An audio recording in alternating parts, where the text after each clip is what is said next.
Kerala special மாம்பழம் மோர் குழம்பு எப்படி செய்ய 3 மாம்பழம் எடுத்திருக்கேன். இதுல 2 பச்சை மிளகாய் எடுத்திருக்கேன். அப்புறம் கருவேப்பிலை.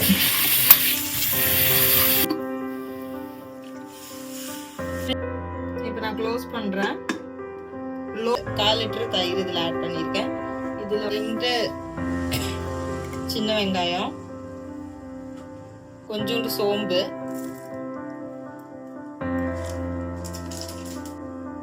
கொஞ்சோண்டு வெந்தயம் பிளெண்ட் பண்ணியாச்சு. இவ்வளோ ஒரு பிஞ்சு மஞ்சள், 3/4 ஸ்பூன் சில்லி பவுடர்.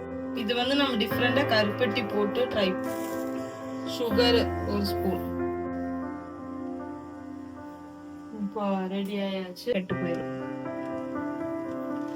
அதனால நம்ம வந்து இப்படி மிக்ஸ் பண்ணி கொடுத்துட்டே இருக்கோம். பிஞ்ச் ஆஃப் சால்ட் வந்து ஆட் பண்றேன். கோகனட் ஆயில், கடுகு, வரமிளகு, ஜீரக பவுடர், வெந்தயம்,